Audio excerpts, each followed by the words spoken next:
अगर आप horror movies और ब्रूटल एक्शन फिल्में देख देख कर आधे दिमागी मरीज बन चुके हैं और अपने दिमाग को पॉजिटिव वाइब्स की तरफ लेकर जाना चाहते हैं तो trust me, ROM com movie से बढ़ के आपके लिए कोई अच्छी पॉजिटिव वाइब हो ही नहीं सकती। तो अपना काउंटडाउन शुरू करते हैं इस दुआ के साथ कि मुझे जल्दी जल्दी से एक गोल्डन बटन और BMW कार मिल जाए और मेरी वीडियो देखने वाले हर एक व्यूअर को उसका सच्चा प्यार मिल जाए। तो इस काउंटडाउन की पहली फिल्म जो हम आपकी खिदमत में लेकर हाजिर हुए हैं उसका नाम है रोबोट, जो कि 2032 के पीरियड की कहानी है। फिल्म की कहानी में है एक ठरकी और एक गोल्ड डिगर लड़की, जिन दोनों को एक दूसरे के अंदर कोई भी इंटरेस्ट नहीं होता, लेकिन एक लड़की को उसका पैसा चाहिए होता है और लड़के को उसकी जवानी। इस वजह से ये दोनों एक दूसरे को डेट करना शुरू कर देते हैं, लेकिन अपनी फाइनल डेट के ऊपर ये अपने क्लोन रोबोट्स को भेज देते हैं जो कि इनके मुल्क के अंदर एक्चुअली में जुर्म होता है। अब होता इस तरह है कि लड़की अपने क्लोन रोबोट को ये सोच के भेज देती है कि उसे इस लड़के के साथ कोई ताल्लुक नहीं रखना होता, और लड़का जिसे एक्चुअली में डेट के ऊपर आना होता है लेकिन वो गलती से लड़की का एड्रेस दे देता है रोबोट को और खुद मीटिंग के अंदर चला जाता है। जब कैमरे के ऊपर वो देखते हैं कि ये दोनों रोबोट्स एक दूसरे के साथ लगे हुए हैं तो वो इन्हें रोक भी नहीं पाते क्योंकि इनका झूठ पकड़ा जाएगा एक दूसरे के सामने। ये सोचकर वो अगले दिन जाते हैं वहां पर और देखते हैं कि इनकी चीजें सब कुछ वो रोबोट्स चुरा कर भाग जाते हैं क्योंकि इन दोनों को एक दूसरे से प्यार हो जाता है। ये उन्हें पकड़ने की कश्मकश में लग जाते हैं जिसकी वजह से इन्हें बहुत ज्यादा नुकसान भी होता है और ये सिचुएशन बहुत ज्यादा फनी भी होती है। तो ये आपके मूड को बहुत ज्यादा बूस्ट करने वाली है फिल्म। नंबर 9 पर है योर प्लेस और माइन, जो कि 10 फरवरी 2023 को रिलीज हुई थी। फिल्म की कहानी तो ऐसे दोस्तों की कहानी है जो कि अपनी दोस्ती का फायदा 20 साल पहले उठा चुके होते हैं और अब डेबी और पीटर दोनों बहुत ही अच्छे दोस्त होते हैं। डेबी को अपने राइटिंग प्रोजेक्ट के लिए लॉस एंजलिस से न्यूयॉर्क आना होता है, जहां पीटर से बोलता है कि तुम्हें होटल में रहने की कोई जरूरत नहीं है, तुम मेरे घर में रह सकती हो और तुम्हारे बेटे को मैं संभालूंगा। तो अब ये दोनों फ्रेंड्स एक दूसरे के घर के अंदर शिफ्ट होते हैं और एक दूसरे की जगह पर रहना शुरू कर देते हैं। लेकिन एक दूसरे के घर में रहते रहते इन दोनों को एहसास होता है कि इन दोनों की फीलिंग्स अभी भी एक दूसरे के लिए मरी नहीं है। लेकिन फिर कुछ बातें हो जाती हैं ऐसी जो कि जिसकी वजह से इनकी बातचीत काफी खराब हो जाती है, लेकिन फिर वापस ये मिल सकते हैं या नहीं मिल सकते हैं, यही इस फिल्म का सस्पेंस है। इसके लिए आपको ये फिल्म खुद देखनी पड़ेगी। तो नंबर और किसी को उसकी लाश नहीं मिलती है, लोग उसे मुर्दा बना देते हैं और कहते हैं कि हमें इस इंसान की उनका सस्पेंस है। ओके, तो नंबर 7 के ऊपर है लव अगेन, जो कि 5 मई 2023 को रिलीज हुई थी। फिल्म की कहानी एक स्केच आर्टिस्ट मीरा की कहानी है जो कि अपनी जिंदगी में बहुत ज्यादा खुश होती है और अपने बॉयफ्रेंड जॉन के साथ शादी करने वाली होती है कि इसकी आंखों के सामने इसके बॉयफ्रेंड जॉन का एक्सीडेंट हो जाता है और इस बात से ये डिप्रेशन में चली जाती है और एक साल किसी से बात नहीं करती है। फिर एक साल के बाद ये वापस अपने गम को कवर करती है और जिंदगी को दोबारा जीना शुरू करती है, लेकिन ये जॉन को बहुत मिस करती है, इसीलिए ये उसके नंबर के ऊपर SMS करके रोज अपनी रूटीन शेयर करती है और उसे बताती है कि वो उसे कितना मिस करती है। इसका ख्याल यही होता है कि नंबर अब बंद हो गया होगा क्योंकि जॉन तो मर चुका है, लेकिन मोबाइल कंपनी वो नंबर किसी और को दे देती है, अलॉट कर देती है और वो उस आदमी के वर्किंग का ऑफिस का नंबर होता है। पहले तो वो जब इसके मैसेज देखता है तो वो सोचता है कि कोई स्कैम कर रहा है या कोई मजाक कर रहा है, लेकिन जब आहिस्ता आहिस्ता उसके मैसेज पढ़ना शुरू होता है तो उसे इसके गम का अंदाजा होना शुरू होता है। इसके मैसेजेस और इसका राइटिंग स्टाइल देख देख के उसे इसके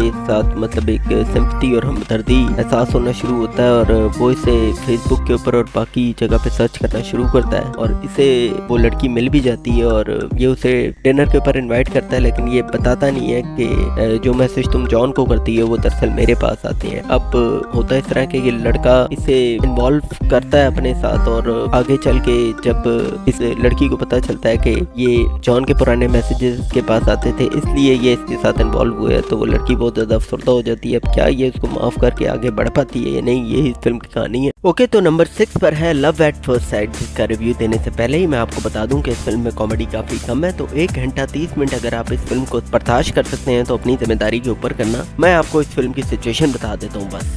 तो हैडली और ओलिवर दोनों US से लंदन जाने वाली फ्लाइट ले रहे होते हैं। हैडली जो है वो अपने वालिद की दूसरी शादी के अंदर जा रही होती है। जी हाँ, आपने बिल्कुल सही सुना, मैं मजाक नहीं कर रहा, वो सच में अपने वालिद की दूसरी शादी के अंदर जा रही होती है। और ओलिवर जो है वो अपनी माँ के जनाजे के ऊपर जा रहा होता है, हालांकि डॉक्टर्स ने कहा होता है कि इसकी माँ के मरने में अभी 1 साल बाकी है। बहरहाल गमगीन माहौल के अंदर इन दोनों को एक दूसरे से प्यार भी हो जाता है और जब ये US से लंदन पहुंचते हैं तो ओलिवर इससे इसका मोबाइल मांगता है नंबर देने के लिए और जब ये उससे नंबर देखता है तो देख भी रहा होता है कि इसकी 1% बैटरी है, उसके बावजूद ये डायलिंग पैड पे उसे उसका नंबर लिख के देता है, ठीक है ना। और जैसे ही हैडली के हाथ में फोन आता है तो नंबर बंद हो जाता है। हम सोचते थे कि बॉलीवुड वाले ज्यादा चवले मारते हैं, लेकिन आप एक बार ये फिल्म देख के देखिए, बिलीव मी आपको हम शक्ल ज्यादा लॉजिकल लगना शुरू हो जाएगी। लेकिन overall it's a good movie. Film खत्म होते होते आपको एक बहुत अच्छा मैसेज दे के जाती है कि आपकी ज़िंदगी चाहे कैसी भी है, आप उसे अपनी शर्तों के ऊपर जियो।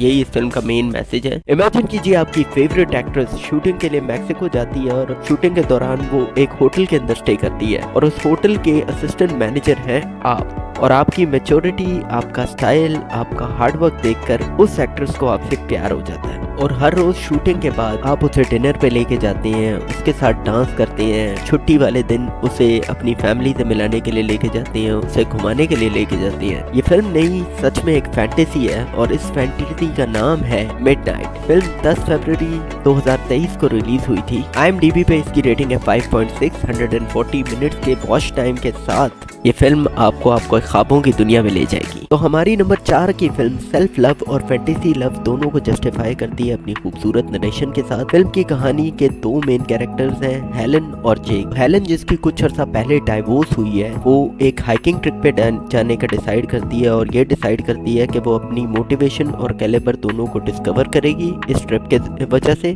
और इस ट्रिप के दौरान इसे बहुत सारे दोस्त मिलते हैं और ये सब अपने सफर की तरफ निकलते हैं। लेकिन इस सफर के दौरान इसे मिलता है एक और इंसान, जेक को वैसे तो ये बाय फेस जानती है क्योंकि वह उसके छोटे भाई का दोस्त होता है, मगर इस ट्रिप की वजह से उसे एज एन पर्सनैलिटी जानने का मौका मिलता है। जेक क्योंकि इसके छोटे भाई का दोस्त होता है, इसलिए इसे कभी बता ही नहीं पाता कि ये उससे कितना लाइक करता है और हेलन को ये बात पता ही नहीं होती है क्योंकि इसकी कभी हेलन के साथ इतनी ज्यादा बोलचाल हुई नहीं होती। बहरहाल इस फिल्म का यही मैसेज है कि अगर प्यार और जवानी दोनों ही आपकी जिंदगी से चले गए हैं तो अपने आप से प्यार करें और अपने आप को एक बार चांस दे के देखें इस दुनिया की सारी खुशियां आपके पास वापस दोबारा आ जाएंगी। और यही मैसेज है हैप्पीनेस फॉर बिगिनिंग का। फिल्म 27 जनवरी 2023 को नेटफ्लिक्स पे रिलीज हुई थी और ये फिल्म आपको एंजॉयमेंट के साथ साथ बहुत अच्छे से मोटिवेट भी कर देगी।